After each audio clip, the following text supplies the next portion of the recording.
안녕하십니까, 알파스트리트 파트너스입니다. 2025년 8월 12일 화요일 마감 시장 보겠습니다. 코스피 지수가 0.53% 빠져서 3189로 마감을 했습니다.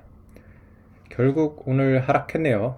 아침에 좀 오르는 것 같았는데 결국에 뭐 3200대 여기서 계속 횡보를 하고 있어요. 한 달이 지금 넘어가고 있는 것 같은데 조금 오를만 하면 이렇게 다시 빠지고 그러면서 정말 좀 지겨운 이런 지금 장이 되고 있습니다.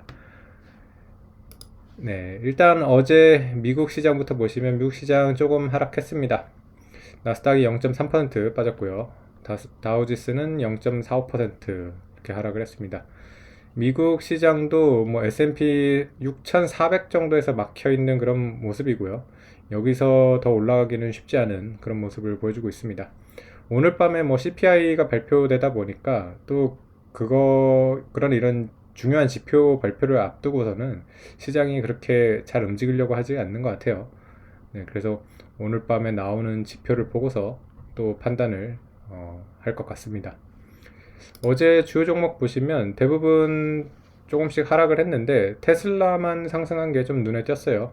그래서 테슬라가 올해 워낙 제일 많이 빠진 종목이다 보니까 좀 낙폭 과대로 이렇게 올라오는 것 같고요.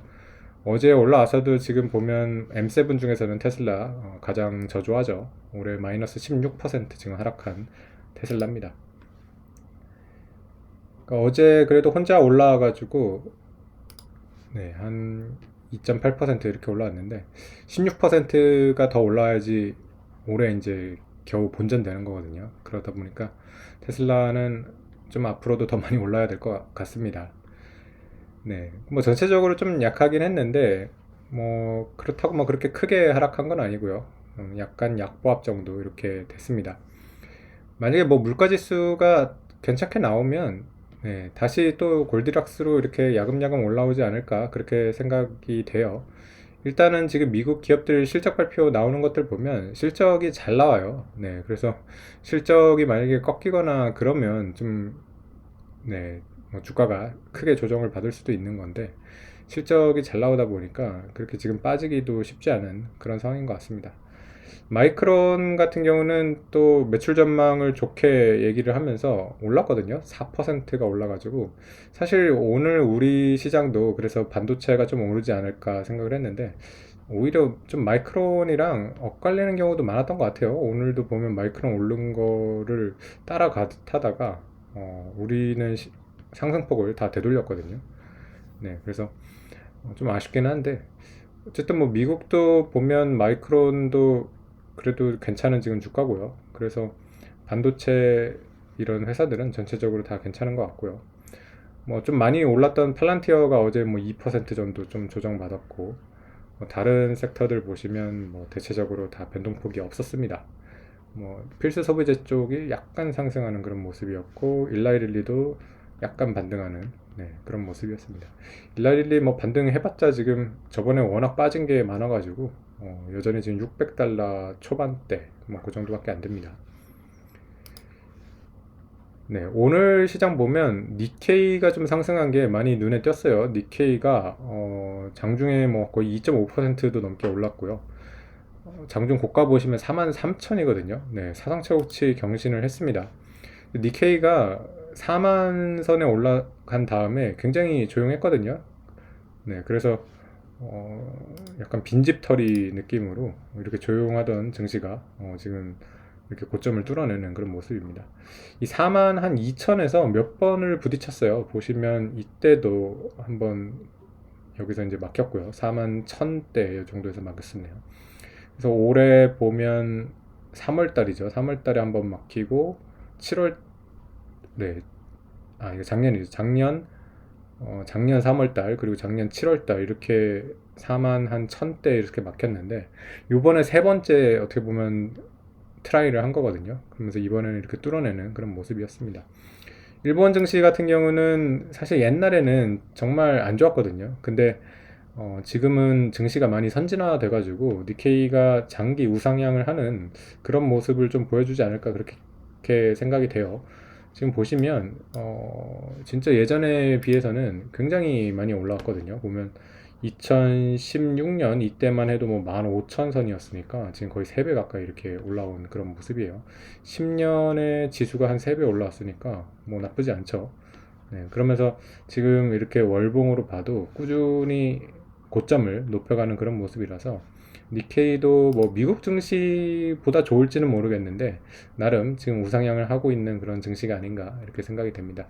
올해 같은 경우는 뭐 지금 계속 안 좋았는데 요즘 조금 힘을 내면서 미국 증시를 좀 따라가는 그런 모습이에요. 보면 올해 7% 올라왔거든요. 그래서 S&P랑 비슷하게 이렇게 가는 모습입니다. 오히려 3년 보면 미국 증시 진짜 잘 따라가요. 3년 지금 보면 니케이 49% 올라왔거든요. S&P도 49%니까 지금 거의 미국 증시랑 똑같이 이렇게 올라가고 있다고 봐야 될 것 같습니다.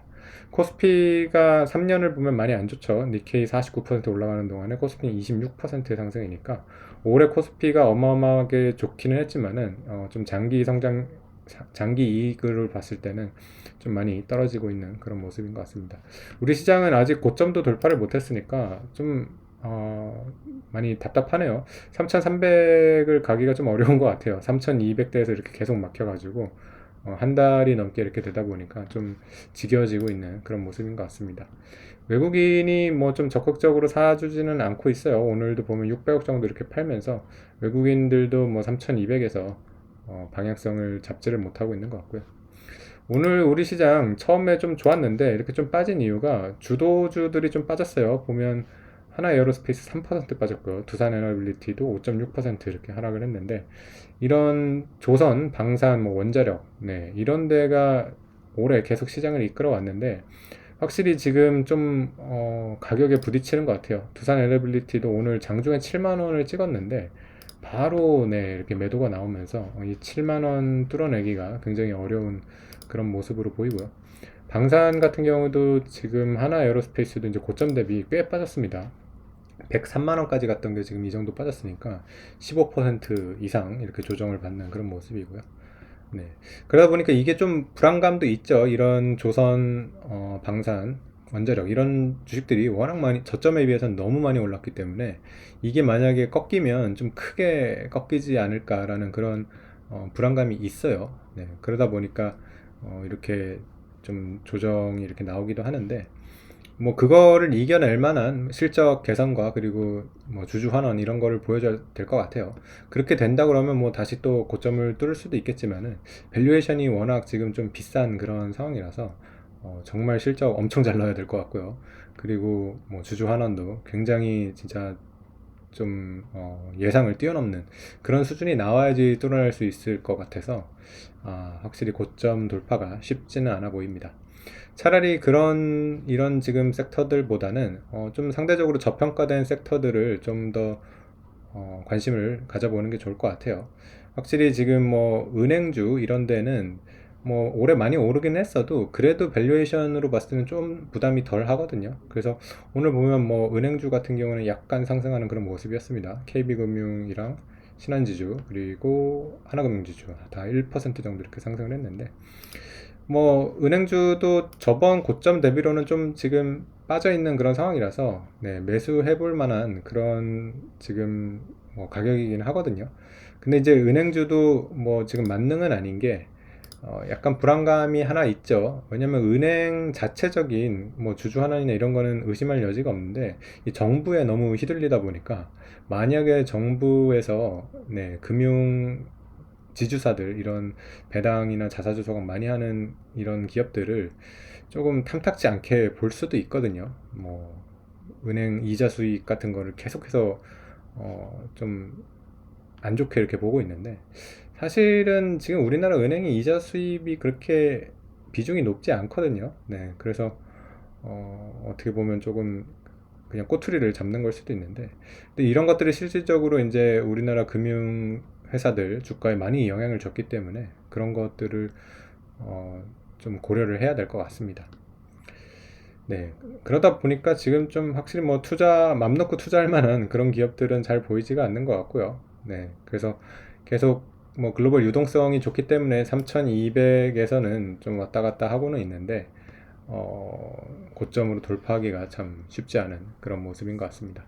사실 조금 우려되는 게 만약에 글로벌 랠리 자체가 조금 꺾여버리면 우리 시장이 조정을 좀 크게 받는 거 아니냐 하는 그런 얘기도 있거든요. 네, 그러다 보니까 지금은 확실히 이제 코스피보다는 뭐 미국 증시라던가 일본 증시 이런 쪽으로 다시 또 관심이 좀 더 옮겨가고 있는 그런 지금 과정이 아닌가 이렇게 생각이 됩니다. 네, 그래서 오늘 뭐 일본 증시가 좋았다는 거가 좀 상당히 눈에 띄었던 것 같고요. 뭐 글로벌 자금 자체가 지금 좀 마땅히 투자할 만한 대상을 잘 못 찾고 있는 그런 상황인 것 같은데 일본 증시가 이렇게 약간 빈틈을 파고드는 그런 모습이 나왔던 것 같습니다. 오늘 이제 뭐 CPI 나오고 뭐 미국이 또 괜찮다고 생각하면 다시 아마 미국 시장으로 좀 돈이 몰려갈 것 같고요. 만약에 CPI가 충격적으로 나온다고 하면 뭐 시장이 조정을 받을 수밖에 없는데 그렇다고 뭐 CPI가 그렇게 뭐 나쁘게 나올 것 같지는 않거든요. 관세 영향을 받는다고는 하지만은 분명히 관세가 계속해서 영향을 주는 건 아닐 거고 일시적이라고 이제 보는 사람들이 많고요. 그리고 관세 때문에 만약에 가격이 올라가게 된다 그러면 이거는 경기에 부정적일 수밖에 없어요. 그래서 미국 경기가 꺾인다고 하면 네, 물가 인상이 계속 지속될 수가 없겠죠. 그러다 보면 다시 금리는 낮아지는 그런 방향으로 갈 수밖에 없을 거고 그러다 보니까 지금 올해 금리 인하 가능성 지금 뭐 3회까지 이렇게 보고 있거든요. 그래서 지금 시장은 확실히 뭐 금리 인하에 대한 배팅이 좀 강한 그런 모습이라고 봐야 될 것 같습니다. 네, 오늘 시황은 여기까지 하겠습니다. 감사합니다.